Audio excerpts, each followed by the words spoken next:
Greetings to all of our family, friends, students of Southwest Middle School Orchestra. My name is Miss Kristen Wright, and I am the orchestra teacher here at Southwest. And we are coming to you with our Winter 2020 concert. So if you are watching this in our current time, then you know that we are still on this. We haven't seen our students in person for several months now, and it is challenging. There are lots of aspects about learning an instrument that are very challenging. However, our students have risen to the occasion and have been working really hard for weeks to submit videos, which myself and another person actually put together for you guys to enjoy on our concert tonight. So we will go ahead and get started with our sixth graders. Our sixth graders, if you know, your students have been at home, so you have seen their progress over the semester. We started off not being able to read music, many of us, not knowing the strings on our instrument, not even knowing how to open the instrument case, but we have come a long way since August. We can now hold our instrument properly, we can make good tone quality, good sounds on our instruments. We're learning how to play new notes every single day. We've learned how to play with the bow. So we're gonna start off the sixth grade portion of the concert with some pieces that are plucked, or pizzicato. So this will include plucking open strings. Run through my list. Merrily We Roll Along, Jingle Bells, Good King Wenceslas, and Old MacDonald, and I hope I didn't miss any, so please enjoy.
I hope you enjoyed those pizzicato pieces.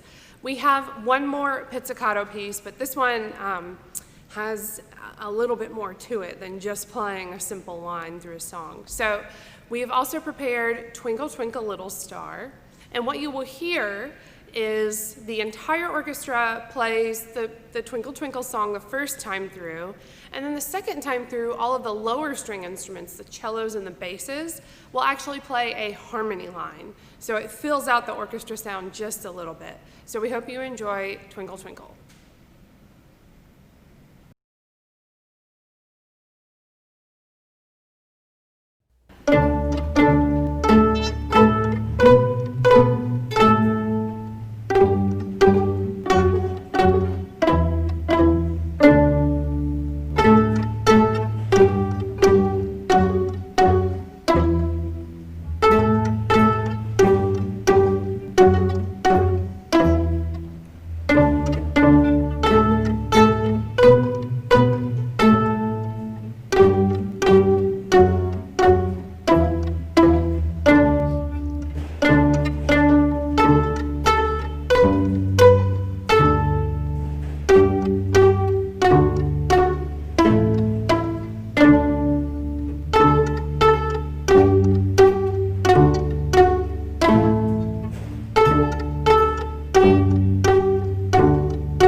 They did great. I couldn't be prouder of them for what they have been able to accomplish.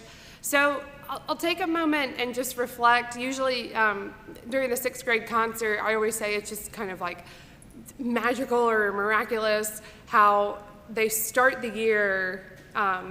You know, we have excellent music teachers at the elementary school, so it's not like our students are coming up with no knowledge, but whenever you're jumping into instrumental music study, it is a pretty big jump. So I always say it's just amazing what they're able to do, and it is extra so this year.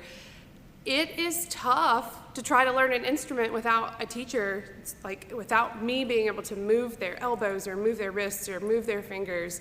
It is tough.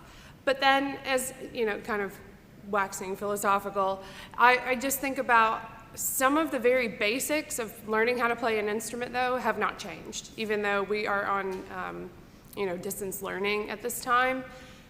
The students are the ones that have to learn how to play the instruments. I can guide them, we can watch videos, we can read in method books, but the students are the ones who have to sit down with the instrument every single day and work really hard to make sure that they understand how to play open strings, that they understand what happens when you're pushing your fingers down and it's making new notes, that they understand how to hold the bow and how to make a great tone.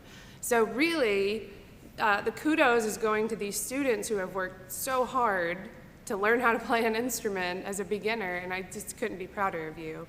To that end, we have a showcase of one of our students went above and beyond and did a couple of pieces for us. So this is our sixth grade cellist, William Cook, and he is going to do 2 pieces for us.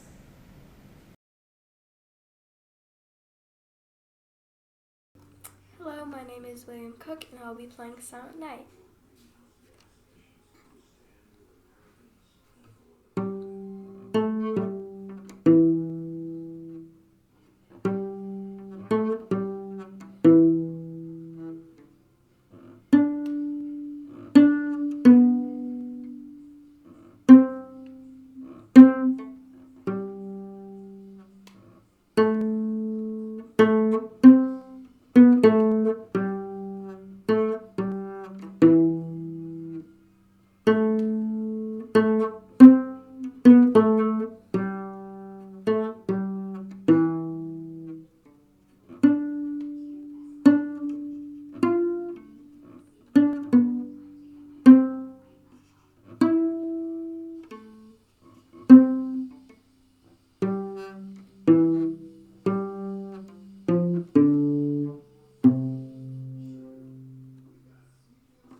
Hello, my name is William Cook, and today I'll be playing Jolly Old St. Nicholas.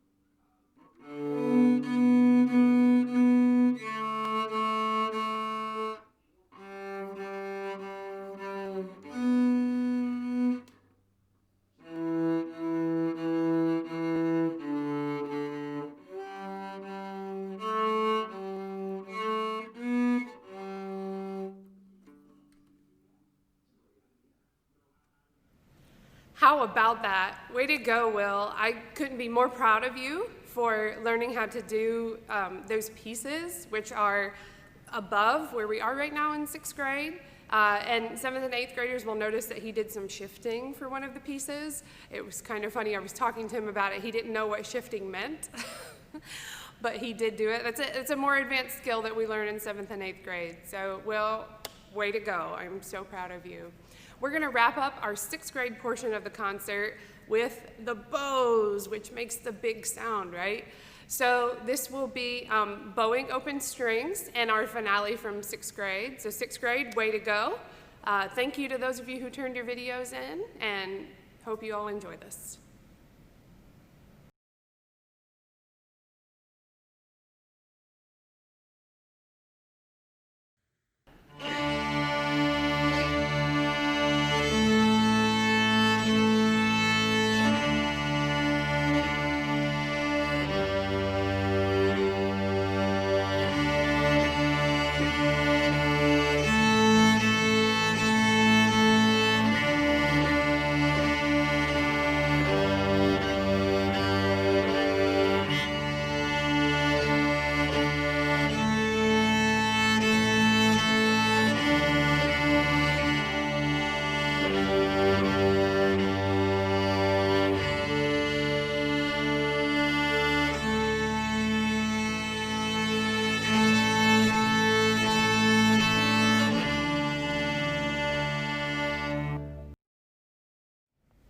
Congratulations, 6th grade. I know the concert doesn't look like what our typical concert will look like, but I promise and I do believe we will get back to it as soon as we are healthy again.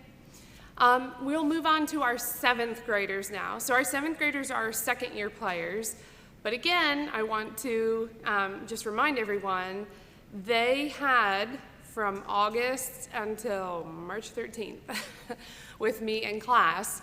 So a lot of their work, again, has been on their own. But once again, most of the work of playing an instrument comes from the student working very intensely by themselves. There is a lot that we learn in class, but you don't learn how to play the violin every other day, come into an orchestra class anyway. So congratulations to our 7th graders. The first piece that we are going to hear from our 7th graders is called Rings of Saturn.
Hope you enjoyed that. Moving on to our next piece, we are visiting a favorite from this time of year. The Nutcracker was a ballet, or is a ballet, that was written by Tchaikovsky, and there are many famous tunes that come up and are beloved from the Nutcracker. So 7th grade prepared the march from the Nutcracker, and we will share that with you now.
Thank you, 7th graders.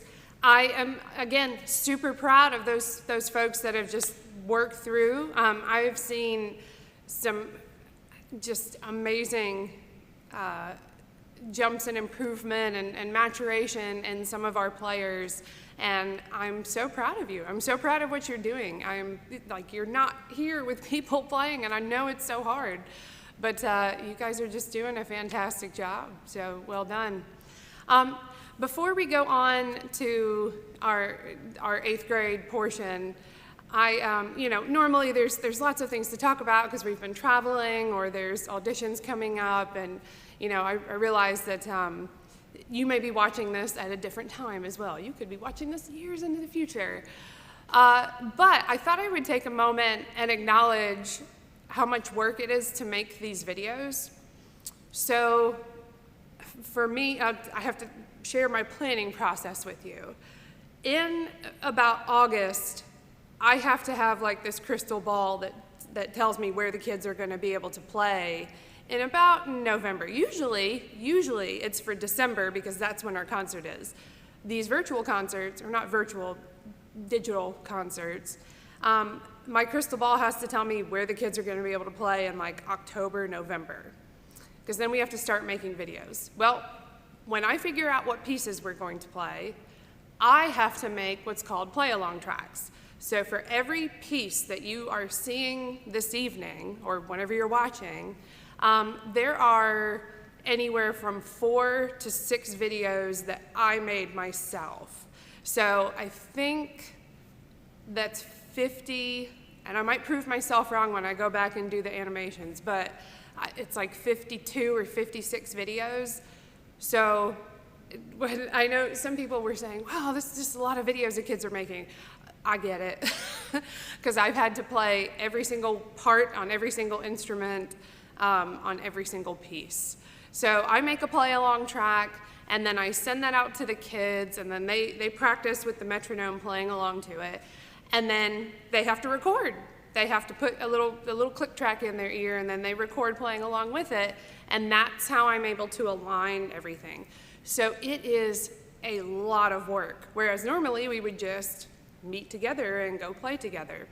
I do believe, it is hard work, but I believe that there are benefits out of this. I have seen students, especially their rhythm, and I'm really proud of that. I've seen a lot of improvements in rhythm and bow speed and bow usage. So those are things that I just harp on all the time.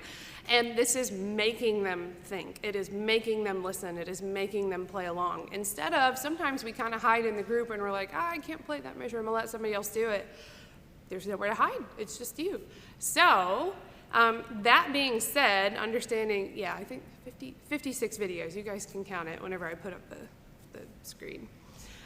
We will move on into our 8th grade students. So the 8th graders did have, I guess, a luxury at this point. We did have a full year together, and then half of the year our 8th graders have done some traveling and have done some of the over and above auditions and things. So we are going to start our 8th grade group playing a piece called Dragon Dances.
was definitely their challenge piece. The way that I program, and the kids know this, I usually pick, I don't want to say easy, but like a less challenging piece. It's not going to take us as much time to work on, and then a challenge piece, and then there's usually one in the middle.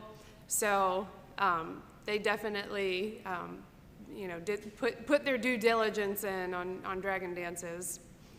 The next piece we're going to play is from the Four Seasons by Vivaldi. Many of you may recognize probably the Spring is the most popular one, but most popular movement. But there is a snippet of Winter in one of our method books, and we always really enjoy playing it. Well, I found this piece was published. It's middle school arrangement of Winter kind of fleshed out. So here are our 8th graders, and I do need to give a shout out to our violin players. We've had a lot of changes and people moving, so our violin players have had to play double duty for 2 pieces now, and they have had to play first and second. So ladies, well done, and thank you for playing first and second on Dragon Dances and the Vivaldi. But here is Winter.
Thank you, 8th graders.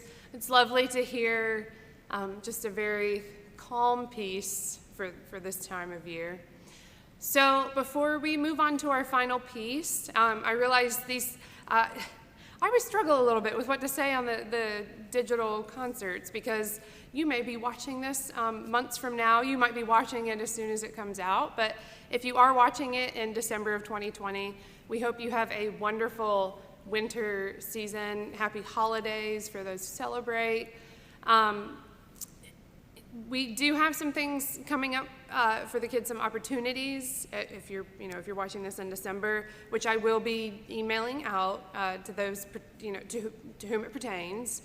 Other than that, we just appreciate your support. I know it's tough, just getting the kids into the class every day, making sure they have their materials. Thank you so much to all of our parents who have been so attentive. Anytime somebody needs something, anytime any of the kids need something, you are on the phone or you are on email, and I very much appreciate it. I appreciate everything that you are doing right now to help our kids be successful. We haven't gotten to do any of our fundraising this year, but I did find out just kind of by chance. We are on Amazon Smile. So it's Southwest Middle School Orchestra Boosters, and you have to make sure it says Charlotte, North Carolina. But we would very much appreciate if you are shopping on Amazon, all you have to do is go through Amazon Smile. You can still buy all of your regular goods. It's just you go through Amazon Smile, and we'll get some of those proceeds back, kind of like using a shopping card. So.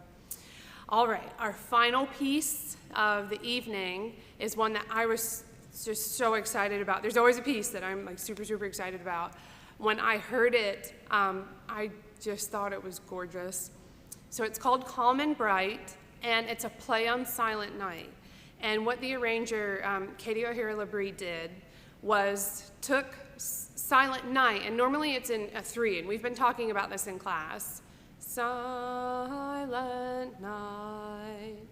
Well, she took that three feeling and kind of turned it on its head. She did all these meter changes in it, so it's in 4/4 time. It goes back to 3/4 time. So if I am just speaking a different language to you right now, ask the kids. They know what I'm talking about. But it also has beautiful, rich chords and harmonies to it. So I hope all of you have a very safe, everybody please stay safe, stay healthy, have a wonderful winter season, and hope you enjoy Calm and Bright. Take care, everyone.